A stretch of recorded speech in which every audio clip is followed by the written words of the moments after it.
I like to shock people and tell them that although I'm a rabbi, I don't believe in God. People can't believe that. I say, really, I'll take it a step further. Not only do I not believe in God, but even Moses didn't believe in God. They say, how could you say such a thing? I say, not only that, but if you look in the Torah, you will never find the word God because it was written in Hebrew. The word G-O-D is not a Jewish word. We don't believe in God. We believe in the Yud, the Hey, then the Vav and the Hey, which when we actually see that word, we say Adonai. But what does that word really mean? That word comes from the word Havaya, which means existence or reality. It is also associated with the three words Haya, Hoveh, Yeh, was, is, and will be, as well as it's connected to the verb lihiyot, which means to be. In other words, who do we believe in? We believe in the ultimate reality who always was, who is, and who always will be, who is the source of all being, who is ever present. That's who I believe in. I do not believe in a God who's some being floating in outer space over there. I remember I once saw a cute Calvin and Hobbes comic strip where Hobbes turns to Calvin and says, Calvin, do you believe in God? And Calvin's got this philosophical look on his face, looking up with his hands behind his head, and he says, well, somebody's out to get me. And so many people believe in some big God over there trying to get them. Now, when I was a teenager, I went to this underground movie called Bambi Meets Godzilla. It was not a very long film.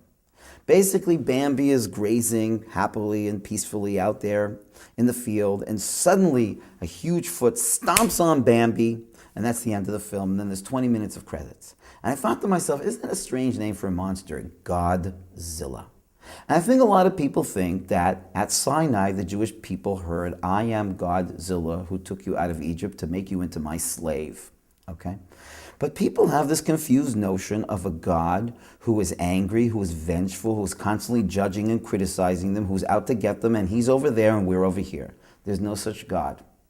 When Judaism talks about God, and it really doesn't talk about God, it talks about Adonai, or we refer to as Hashem, we're referring to the ultimate reality wherein which we all exist, the reality which was, is, and always will be, and the source of all being.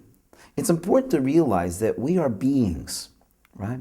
There are mineral beings, animal beings, vegetable beings, human beings. We are beings. A being is a verb, not a noun. And who is the source of all being? The source of all being is Hashem. Therefore, I would say the best translation of the word, the Yud, the Hey, the Vav, the Hey that we find in the Bible is the Be'er. If I saw someone singing, I'd call them a singer. If I saw someone dancing, I'd call them a dancer.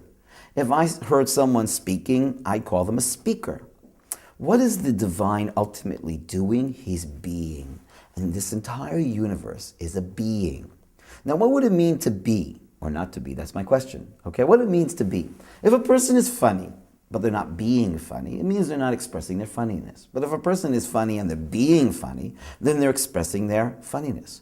Kabbalah teaches us this entire world is a divine being, is an expression of godliness. If God were a singer, we would be his singing. If God were a dancer, we would be his dancing. In fact, the Zohar points out that the word Israel, when you play Scrabble and you mix up the letters, actually spells the word Shir El, which means the song of God. And that is the message that the Jewish people have to bring to the world. That we are all notes in this incredible symphonic experience of the great maestro master who is revealing himself in every single detail of this universe.